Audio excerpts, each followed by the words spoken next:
The Great Reconstruction and strengthening of the United States as a global power began shortly after World War II, a historical turning point that completely reorganized the planet's balance. But the most impressive thing is that what was born in the post-war period did not remain stuck in the 20th century. It evolved, reinvented itself, and, in a way, still today continues to set the world's pace.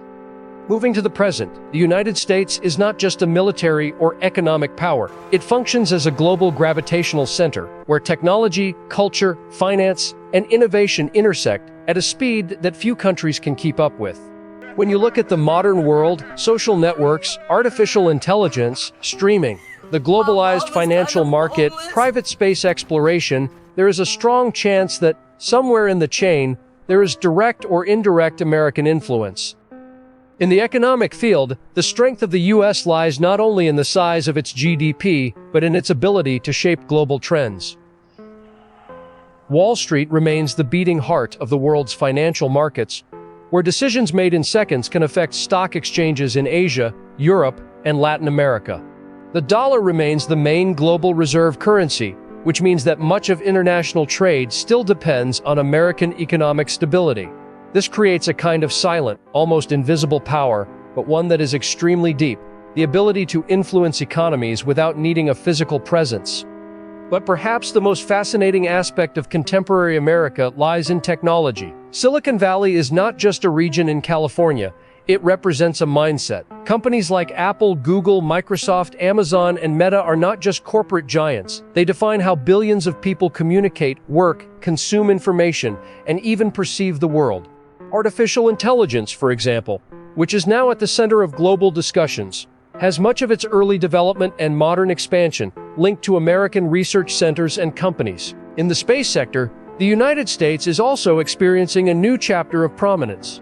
If in the 20th century the space race was between state superpowers, today it has transformed into a hybrid race between governments and private companies. NASA continues to be a global scientific reference, but companies like SpaceX have completely redefined the concept of access to space, making rockets reusable that were once disposable and paving the way for a new era of lunar exploration, and, in the future, Mars exploration. Culturally, the American impact is perhaps even more intense. Entertainment produced in the United States continues to be consumed globally on a massive scale. Hollywood films, streaming series, music, and even digital behavior trends cross borders almost instantly. This creates a unique phenomenon. Even those who have never set foot in the country are, in some way, already immersed in its culture. At the same time, the United States lives a complex and dynamic internal reality. Intense political debates, social polarization, immigration issues, and demographic transformations show that the power is also a country in constant tension and reinvention. This duality between global strength and internal challenges is part of what keeps the country constantly in the spotlight. In the international scenario, the U.S. continues to exert decisive influence in military alliances such as NATO, in diplomatic negotiations, and in strategic conflicts around the world. Although the world is moving toward a more multipolar order, with the rise of other powers, American capacity for military and technological projection is still unmatched. The most curious thing is realizing that the history that began after World War II was not an endpoint, but rather the beginning of a continuous process of expansion, adaptation, and reinvention. The United States of today is the result of decades of consolidation of power, but also of constant innovation, where each technological advance or cultural shift ends up reverberating on a global scale. And perhaps that is exactly what makes the topic so compelling. It is not just about understanding how a country became a superpower, but about observing how that superpower continues to transform while influencing the present and shaping the future of the world in real time. However, it all started on a certain day. Everything was calm, but imagine yourself in this situation. What if everything you believed about safety, distance, and stability could disappear in less than 2 hours on an ordinary Sunday morning, while men were still finishing breakfast and the world seemed exactly as it had always been? It was December 7th, 1941, and in Pearl Harbor the day began with the deceptive calm of a common routine. With young sailors waking up slowly, some still sleepy, others talking or writing letters home. While thousands of kilometers away, a military force advanced in absolute silence across the ocean, carrying with it a decision that would irreversibly change the course of global history, approaching undetected a place that, until that moment, symbolized safety and distance from the conflict. When the first impacts broke the air of that morning, there was no time to understand, only to react, because what seemed impossible was becoming reality before everyone's eyes, and the sky quickly filled with aircraft descending with precision, while vessels were hit and engulfed in flames, transforming that scene into something unrecognizable within minutes, with dense smoke, intense heat, and a growing sense that something much larger was happening, something that could no longer be ignored or contained. In a short period of time, thousands of lives were lost or deeply impacted, and the country, that until then had avoided direct involvement in international conflicts, found itself facing a new reality, where distance no longer meant protection and where urgent decisions would need to be made, marking the beginning of the United States' participation in World War II, a conflict that would redefine borders, powers, and the very concept of war. To understand how this moment was possible, it is necessary to go back a few years, to a time when American society was still recovering from the consequences of the Great Depression, a period of profound economic hardship that affected millions of people and shaped a collective mindset focused on caution and avoiding external conflicts, especially after the experiences of World War I, which had left lasting marks on an entire generation, even with warnings from leaders like Franklin D. Roosevelt about the rise of authoritarian regimes in Europe and Asia, including the government led by Adolf Hitler. A large part of the population still believed that geographic distance would be enough to keep the country protected, while the rest of the world rapidly moved toward a scenario of generalized conflict, creating a growing tension between the desire to remain isolated and the need to act. After the events at Pearl Harbor, this position changed quickly, and the country underwent an unprecedented transformation, with its economy being reorganized to support the war effort, factories being converted for military production, millions of people joining the armed forces, and the civilian population actively participating through rationing, industrial work, and logistical support, creating a level of national mobilization rarely seen in modern history. In the Pacific theater, the conflict took on intense and challenging characteristics, with rapid advances followed by decisive confrontations, such as the Battle of Midway, which significantly altered the strategic balance and marked the beginning of a series of operations based on the gradual recapture of island territories, a process that required enormous human effort and resulted in constant losses, both physical and emotional, for those involved, in an environment marked by extreme conditions and persistent resistance. Meanwhile, in Europe, the United States played a central role in the alliance against Germany, acting alongside other nations under the leadership of figures such as Dwight D. Eisenhower, whose coordination ability was essential for planning complex operations, including D-Day, when thousands of soldiers landed on heavily defended territory, facing adverse conditions and advancing gradually despite initial difficulties, in a moment that would become one of the most remarkable of the entire war. With the continuous advance of Allied forces, occupied territories were gradually retaken, and evidence of serious human rights violations came to light, causing a profound impact among soldiers and civilians, as the conflict approached its conclusion in Europe, culminating in Germany's surrender and the end of operations in that theater of war. At the same time, a large-scale scientific development was taking place in secret in the United States, involving thousands of people in a highly confidential project known as the Manhattan Project, led by scientists such as J. Robert Oppenheimer, whose goal was to develop a new form of weaponry based on nuclear reactions, something that would introduce a profound change in the nature of modern conflicts.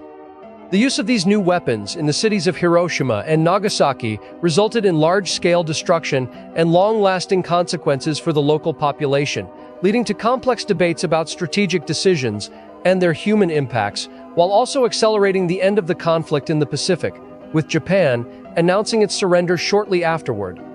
When the war ended, the world was no longer the same, with millions of lives affected directly or indirectly, and with the United States emerging as a dominant global power, assuming a central role in international reconstruction and in the formation of a new political and economic order, while also dealing with the human cost of a conflict of unprecedented proportions. More than numbers, strategies, or events, What remains are the individual stories, the memories carried by those who lived through that period, and the consequences that continue to shape the contemporary world, reminding us that, at certain moments in history, ordinary people are placed in extraordinary circumstances and called upon to play roles far beyond what they could have imagined. And perhaps that is precisely what makes this story so relevant even today, because it is not only about war, power, or politics, but about human decisions in extreme situations, about difficult choices, and about the lasting impact that these moments can have on entire generations. After the end of World War II in 1945, the United States emerged from a unique position in modern history. While Europe and much of Asia were devastated by the war, American territory remained intact, with its infrastructure preserved, its industrial capacity expanded, and its economy in full expansion. This initial contrast already explains a fundamental part of the process that would lead the country to consolidate itself as the main world power in the following decades. But the phenomenon is much more complex and involves a combination of economic, military, political, and ideological factors that intertwined throughout the second half of the 20th century. During the war, the United States had become the arsenal of democracies, drastically expanding its industrial production to supply not only its own armed forces but also its allies. This industrial growth not only strengthened the domestic economy, but also consolidated large corporations, technological advances, and an unprecedented logistical capacity. When the conflict ended, this productive structure was not dismantled. On the contrary, it was redirected toward domestic consumption and global reconstruction, which ensured a continuous cycle of prosperity. At the same time, the international scenario changed profoundly with the weakening of traditional European powers, such as the United Kingdom, France, and Germany, which had emerged from the war economically exhausted. This power vacuum opened space for a new bipolar world order, in which the United States and the Soviet Union became the two central poles of influence. This period became known as the Cold War, an indirect and ideological conflict that shaped global politics for decades. In this context, the United States adopted a strategy of containing communism, seeking to prevent its expansion in various regions of the world. This policy was expressed on several fronts, including the creation of military alliances such as NATO in 1949, which brought together Western European countries under American military protection. In addition, the U.S. began to invest heavily in economic aid for the reconstruction of war-torn countries. The most emblematic case being the Marshall Plan, which injected billions of dollars into the recovery of Western Europe. This aid was not purely altruistic. It also guaranteed consumer markets for American products and strengthened governments aligned with the capitalist model. Another essential element in this process was the consolidation of the international financial system led by the United States. In 1944, still during the war, the Bretton Woods Agreement was established, which set the dollar as the main global reference currency, backed by gold. This placed the United States at the center of international financial transactions and gave the country enormous influence over global trade. Institutions such as the International Monetary Fund and the World Bank also emerged from this agreement, reinforcing American leadership in the global economy. In the military field, the United States also stood out by developing and maintaining a highly technological and globally projected armed force. The creation of military bases on various continents ensured a strategic presence in key points around the planet. In addition, the development of the atomic bomb during the Manhattan Project and its use at the end of World War II demonstrated to the world the new level of American military power, inaugurating the nuclear age and redefining the global balance of forces. Domestically, the post-war period was marked by a strong expansion of the American middle class, driven by economic growth, suburbanization, and increased mass consumption. The automotive industry, construction sector, and home technology industry grew rapidly, creating a lifestyle associated with the American way of life, which also became a tool of global cultural influence.